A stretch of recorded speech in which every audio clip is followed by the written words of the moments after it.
Alright, people out there watching this video, I want to give you an after-use review on this Kershaw Cryo. I did not use this knife a whole lot. I carried it over Christmas vacation when I visited family. And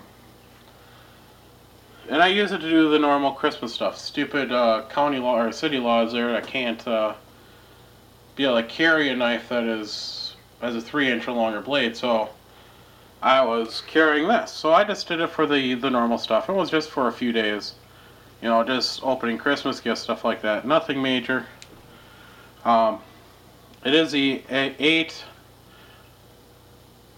CR13 MOV. I always forget the steel name. It's just a mouthful of numbers there. Now I want to show you how well it kept its edge and also tell you how much I liked it. So I'm going to go ahead and open this up. I'm going to show you how well it's worn here. Besides being a little bit dirty, I'll wipe it off for you.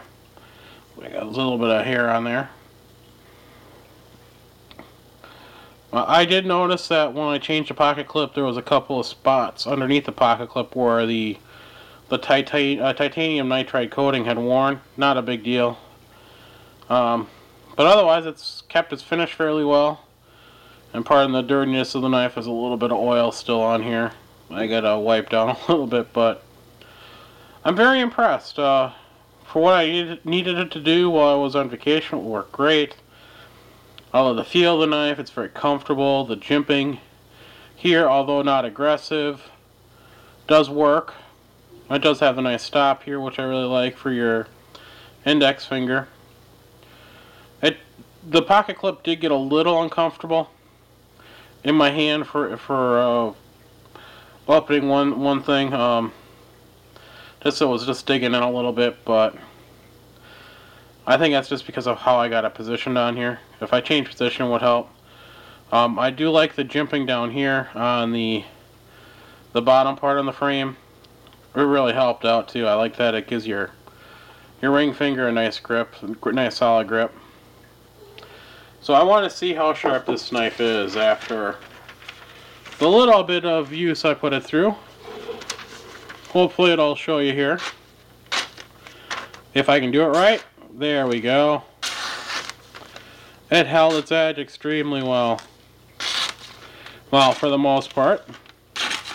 And my mistake. So, with that out of the way, it cut through that paper really easily. Let's see if I can show you my arm. I'll give a spot here. See if it's still razor sharp. Well, hopefully you can see that new bald spot right there. It worked great well. It's still razor sharp. You probably might be able to see some hair still on the blade.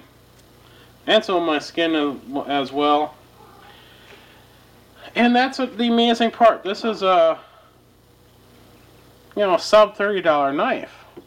A little cryo here. And it's still razor sharp. I really like that. So this, steel on this particular knife has kept its edge quite well. No complaints from me. If it can still shave my arm hair, it's still great. I really enjoyed it, even though it's a little bit on the heavy side for an EDC for me. Especially when I can carry something around like a Benchmade Griptilian or a Kershaw Asset, or even the Cold Steel Tylite, which are going to weigh less than this, because this just feels heavy for being over 4 ounces. And those other knives are just in their upper 3s. That just feels so much different. And maybe it's me, but who knows? This knife though is very well balanced. I did notice that. It's not overly heavy. At least for me, not overly heavy in the frame. So it gets some nice work here. And dang, my blade's dirty. There we go. Sorry, that's driving me nuts. So I like how it felt though. It just felt natural in my hand. So with that, I'll show you a couple features. This is just for Digital Profit since he doesn't know how knives open for some reason. Flipper design, you push there. It's assisted opening with speed safe. And it's got thumb studs so you can flick it open that way too. I prefer the flipper on this knife because my hands are a little bit larger. it's a little bit harder for me to get my thumb in there and to actually consistently get it open, because normally it hits like the index finger on my hand. Alright, with that, we get the shot of the knife open. Thanks for watching.